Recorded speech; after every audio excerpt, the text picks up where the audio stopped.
حضرت ہود علیہ السلام اور طوفان۔ حضرت ہود علیہ السلام ان اولین نبیوں میں سے ایک تھے جو اللہ کی طرف سے قوم عاد کی طرف بھیجے گئے۔ قرآن کے مفسرین کے مطابق حضرت ہود علیہ السلام عربی بولنے والے پہلے شخص تھے۔ ان کو حضرہ موت کے قریب ایک پہاڑی پر دفنایا گیا۔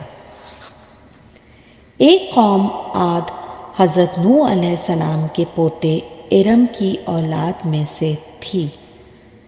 حضرت نوح علیہ السلام کے دوسرے پیروکاروں کے ساتھ ان کے آباء و اجداد قدیم یمن میں آباد ہو چکے تھے۔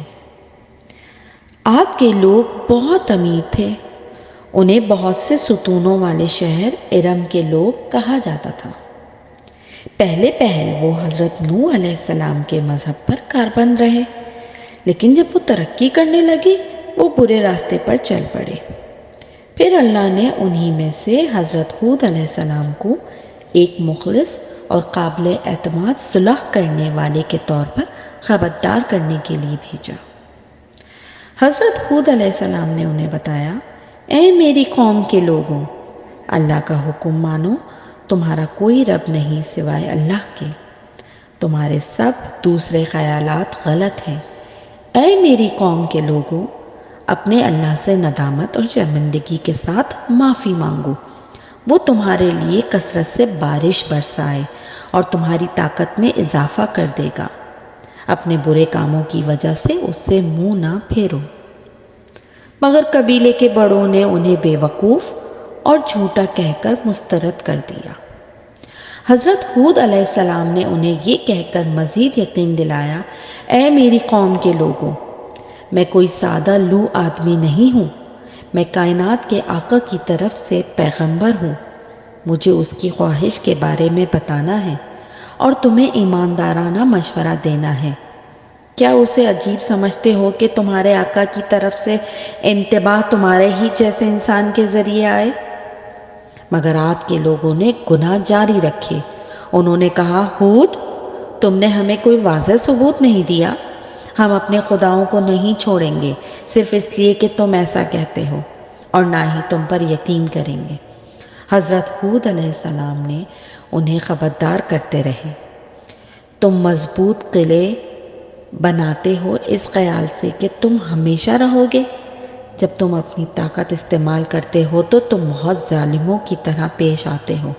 اللہ سے ڈرو اور میری پیروی کرو۔ وہ فخر کے ساتھ کہتے، ہم سے زیادہ طاقتور کون ہے، اور وہ فخر سے پھولے نہ سماتے، اور یہ سوچتے ہوئے کہ وہ باقی سب سے عظیم ہیں، وہ اللہ کے احکامات کا انکار کرتے رہے۔ اس کے نتیجے میں اللہ کے حکم سے ایک خوفناک قحط زمین پر پڑا۔ پودے اور درخت مرجھا گئے اور مر گئے، اور جانوروں کے پاس پینے کا پانی نہ بچا۔ بہت سے مہینے گزر گئے اور بارش نہیں ہوئی۔ انہیں مسلسل 3 سال قحط برداشت کرنا پڑا، مگر پھر بھی انہوں نے کوئی دھیان نہیں دیا، یہاں تک کہ جب اللہ نے اپنے عذاب کے طور پر ایک کالا بادل بھیجا تو ان سب نے کہا، یہ گزرتا بادل ہمیں بارش دے گا۔ آخر کار ایک انتہائی خوفناک تیز ہوا نے سب غلط کام کرنے والوں اور ان کی زمین کو تباہ کر دیا، اور جب صبح ہوئی تو کھنڈر گھروں کے سوا کچھ نہ تھا۔ اور اس طرح اللہ کی طرف سے چنگھاڑی اور تند و تیز آندھی نے جو ان پر بھیجی گئی تھی، پورے 7 راتوں اور 8 دن تک ان کو اس طرح برباد کر دیا جیسے کھجور کے کھوکھلے تنے۔ تو پیارے ساتھیوں، اس کہانی سے ہمیں یہ سبق ملتا ہے کہ کسی کو بھی کامیاب ہونے کے بعد اپنی عاجزی نہیں چھوڑنی چاہیے۔